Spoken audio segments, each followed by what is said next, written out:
All right, hello everyone, and welcome to another build showcase for Armored Core 6. Today we are looking at Whip It. This is a yo-yo build or a whip build, whatever you want to call it. We're using the centerpiece of the build is the plasma thrower, which is just an extremely broken weapon, and finding a way to efficiently use it is really the goal of this build.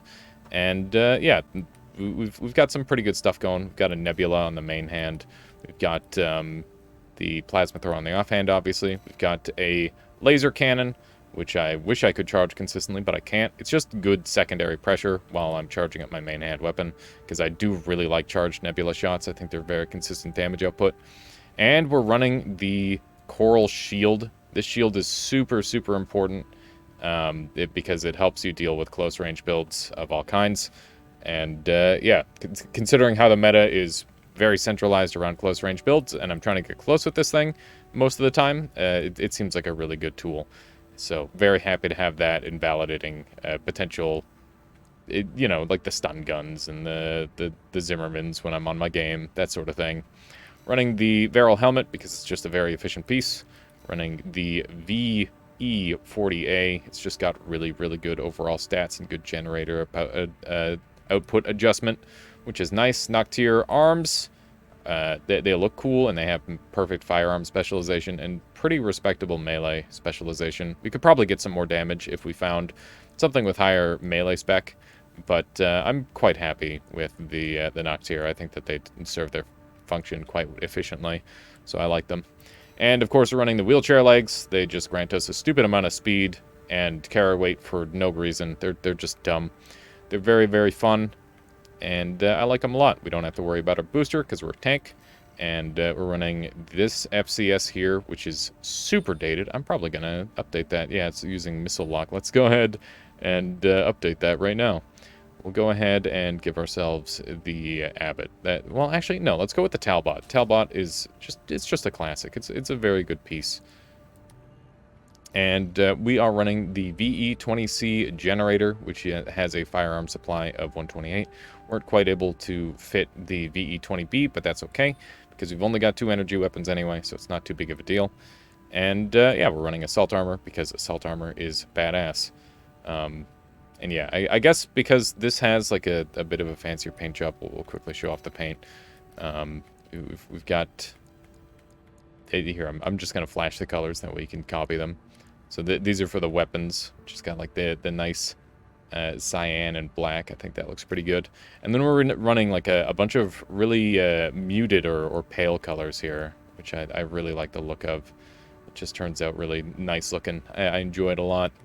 All right, let's go ahead and get into some PvP. All right, we've got our first matchup here. Sbi Vazu, and their bot's name is Burr. I don't know what that means, but I'm sure it means something to them. Yeah, I'm taking us to Watchpoint Delta, just because this is a map that I haven't touched on in a while. Definitely a scary map to take anyone to, especially on tank treads, just because if somebody decides to go up, I'm kind of shit out of luck. But I think this build is pretty adaptable, and it can occasionally handle builds that go up. So hopefully we can pull that off. Looks like we are up against a chainsaw lad with Huxley's and the needle gun. Very light biped, looking to go fast. I probably match their speed, honestly. And I think this is going to be a really hard matchup for them. We'll see. I want it to be a hard matchup for them, because then it's an easy matchup for me. That's how it be. Just keep the shoulder shots coming. Looking for the opportunity for the yo-yo. There it is. Let's get a blast off here, and that's it. We took almost no damage at all. I popped my shield there briefly with the Huxleys damaging me, but he doesn't really have any major thing that I have to block, so I should just throw it up every now and then when I'm feeling a little threatened. But yeah, this thing's looking pretty consistent so far. It's getting in close early here. Let's go ahead and do a little bit of that. One of the really nice parts about my shield, by the way, he's put away his Huxleys, so we've got a good opportunity to get in here and get aggressive. One thing we can do is really abuse the... Ooh, he's actually got me with that, but it's not going to be a chainsaw hit. I've got too quick of a recovery for that. But yeah, one thing you can do with the shield and the whip is you can actually activate the shield and still whip through the shield. Not every shield can do that, and that's one of the things that makes the coral shield so dang strong, is that you can continue your offense. All right, we've got another opponent. Doctor... Oh, wait, no, that's not Doctor. That's DL Lord with a Loader 4. Don't know what those characters mean. I don't know... oh, the match got canceled. Hang on. This guy's got... Ready up. Ready up, dang it. But yeah, as you can see from that last fight, this build, it can be extremely dominant. The whip is so unfair to play against. It feels really, really difficult to do anything about because it's got absurd tracking to the craziest degree. And one thing to note is that tetrapods and tank treads don't have to stop while using the mech, which is really, really important. This guy is trolling me. We'll be back in a second. All right, I'm back. My opponent decided he's ready finally. We're going to grid 86, which is the one and only like super indoorsy map. We'll see how it goes. I feel like this build does fare well in close combat situations. It's just a matter of we are bringing close combat situations to us as well. This guy's got a very hefty laser build. That is some scary stuff. He's even got the lance. I think that he has a pretty good chance of winning this match, depending on how he plays. This should be interesting. We are hard locking, by the way, which is probably not a good idea from the range that I'm currently doing it. You can see that a lot of my shots are missing here, but we're going to go in with the whip. Decent amount of damage, and we've got the stun. Going to go in for a kick. We did manage to land that. Some very nice damage overall. And a missed whip there, sadly. We're going to wait for our energy to recover. Nice point-blank shot. He's not going to be able to land that in time. This guy's doing a great job of outranging my my whip here, but my shots are just a little bit too much for him by the looks of it. Although I shouldn't count my eggs before they've hatched. Yeah, he has got some stuff still. There we go. He does have... It's count your chickens before they've hatched. You can count your eggs whenever you want, I think. I don't think anyone's gonna mind. Alright. Let's try again. Let's try this again. He's standing still for now. We're both firing blasts off at each other. Once again, he's trying to maintain that high ground. You can see the whip reaches up surprisingly well. Like, it's really weird how effective it is at shooting up. We are getting a little bit blasted here, that's for certain. Try to get a couple whip shots off. Let's see if we can actually get this win. It's going to be close. We just barely managed to reach there. We're in a lot of trouble. We got to keep the shield up. Oh, man. He won with 1 HP. It's not every day that happens. Well played by my opponent. We got to be a little bit more aggressive, I think. A little bit more aggressive, a little bit better at dodging. This is definitely an interesting matchup because he's just kind of hovering over top of me for the most part.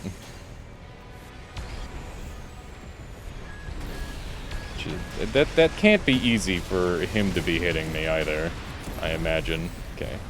Wow, I can't believe the laser whip missed there. You can see the elevation definitely makes it a lot trickier to deal damage with. But we got a beautiful combo there. Did get part of a punish. He's sending off shots like mad here. There it is. Way better showing this time.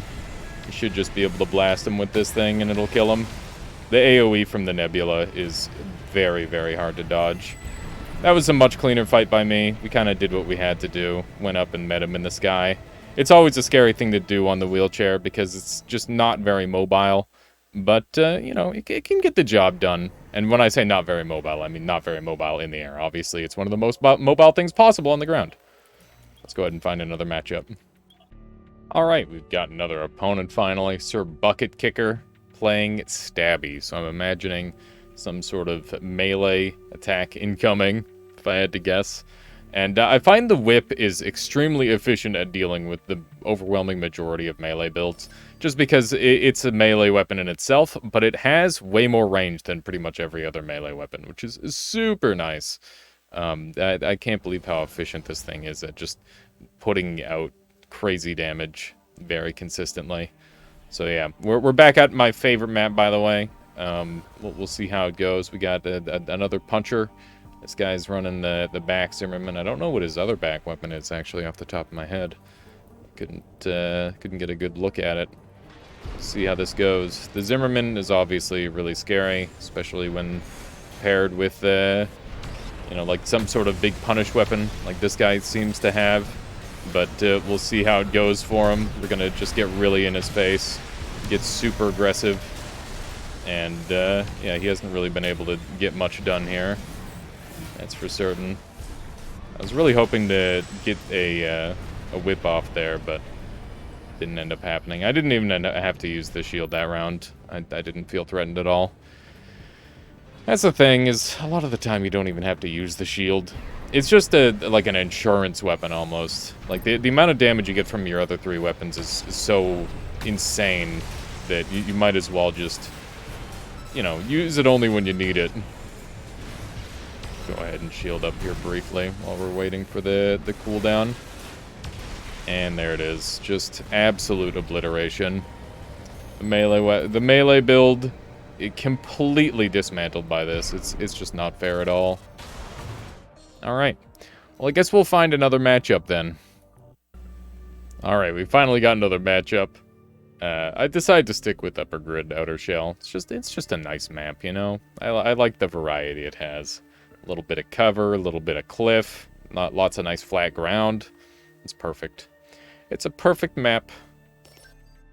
Maybe just to me, I don't know. Other people probably don't like it, based on what I've heard, but, you know, it's a good time. It's a good time, if you're me, specifically, I guess. Alright, that last matchup, oh my god, so beautiful. The whip damage is absurd. Ooh, we've got some machine guns in play, as well as some missiles, and, of course, the ice worm cannon. That thing is really, really strong. Definitely one of the scarier weapons. If I can break that with my shield, that will be ideal.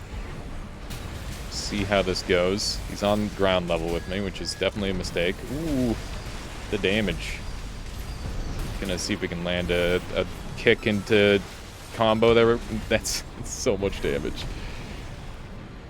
Is he clipping himself intentionally? I don't know. Looks like he's just struggling with the level a little bit. Oh my goodness. That is something. God damn. Yeah, he did hit me for a little bit of damage there, but I feel like this is one of those builds that just can control the situation so well sometimes. It's ridiculous. It doesn't feel like I have too many hard counters, which is very nice. You can see the damage from the laser cannon. Very nice. And we've got our stun. Gonna go ahead and take advantage of that as much as we can. You know what I haven't shown off on this thing yet? Is the charge attack with the whip. I should do that at some point. It's complete trash, and I literally never use it because you get 4,000 damage out of 2 uncharged attacks, and they're pretty much guaranteed, versus the tiny, tiny hitbox of the charged attack. But the charge attack also gives you slight damage reduction, so, you know, kind of good. I've been really struggling to find opponents, so I'm going to go ahead and play this guy a second time. And let him see what kind of build counter we can do. And see if we manage to do all right. We'll give him a round 2. I don't know if it's just me alienating everyone by only playing them one match. or if the community's dying down or what. But yeah, I think we're going to have to change the format away from fighting one person one time. And we'll just have to let them show off what counter builds are available for, you know, beating whatever build. We can add that into the format, because yeah, it's painful waiting like 5 to 10 minutes for a match. Okay, so we've got an inverse joint with the Huxleys and the machine guns. This thing, it absolutely tears through stability like crazy. But he's a very light build himself, so he's in danger. I'm going to let him approach me. Normally I approach on that side of the map. Feels a little bit more favorable most of the time. He's not going to do anything at that range. Okay. See what kind of damage we can get off here. Just keeping my... He doesn't have any major punish weapons, so... I don't really know what his plan is overall. This one Huxley seems to be overheated, potentially. It's very easy to overheat your Huxleys, and that causes all sorts of problems. But yeah, I'm not terribly afraid of his build, because he doesn't have anything to punish with me with. He can get his stuns all he wants, but they're not going to do anything, because, you know, the direct hit adjustment of the weapons, they're fine, but, like, you know, he doesn't have an earshot to punish me with. It's not like I'm going to eat 1 billion damage. Not getting one shot by that build anytime soon, that's for certain. Keep the damage coming. He's doing a decent job of keeping distance, but I don't think it's going to be enough. I'm going to go ahead and keep my shield up while I'm waiting for my my stuff to recover. Keeping him down there. I think he's out of juice. Yep. Just kind of pressured him so that way he couldn't come back up. He had kicks to get back up. He knew the tech, but it wasn't enough. Alright, I think this time we'll try to find someone new, and that'll probably be our last or second last match, depending on whether I win or not. Nice to meet you, good job, and goodbye. Alright, we've got another matchup this time. My opponent looked at my build and then swapped to another build, so I decided to look at their build. Although, obviously, I can't swap because I'm stuck on my build. I think they're going to be running, like, a flying tank that has, like, a bunch of missiles, which is going to be very interesting for me to try and beat. I don't really know what I'm going to do about it, but we'll figure it out because, you know, it's nice to... this is actually the first flight tank I've faced. I've got a couple flight tank builds myself, and they're pretty, like, boring and degenerate. Oh, wait, never mind. He's playing a completely normal build now. Weird. All right. He's got Songbird, Stun Needle, probably Red Moon Blade, and the Zimmerman. Totally normal build. Let's see how we do. I definitely think he's going to struggle because we've got the shield, which is super nice. The direct hit damage here is huge. We're going to go ahead and counter explode on him. And there it is. It's so nice when the matchup goes easy. There's something about this build that just lets me kind of instantly kill people. I don't know what it is. Here, let's try a spin move for once and never go for this. Okay, I immediately regret my choices. But we'll see what kind of damage we can get. He actually activated that at a really awkward time because now he's not gonna have it for like an actual stun. Oh man, you can see that the whip, it's got like an effective range. He actually just died from that burst. That is nasty. I didn't really use my shield too much that time. I probably should have just held it up for a while there, but you know, you can be a little bit lazy with this build from time to time. It's pretty nice. All right, well I think that's gonna be our last fight here. This build does okay into threes, but it's definitely not my go-to. But yeah. This is Whip It. It's just a really cozy build. It just feels nice. It's just a good time. I would highly recommend messing around with the whip. You will make people have a real bad time. And if you're anything like me, you know it just adds to the fun. You know. Yeah, the Coral Shield, very good. I think the Nebula and the laser cannon complement each other very well, having some precision and some really nice direct hit damage with the laser cannon, and the Nebula just being able to AoE things down. It's overall very fun set. I hope you enjoyed. Link in the description down below if you'd like to get this build for yourself. And thank you for watching. Like, subscribe, all that sort of thing. I really do appreciate that sort of thing. And let me know what other kind of builds you'd like to see. If there's any weapons that I'm sleeping on. We got loads more builds to show off. Peace out.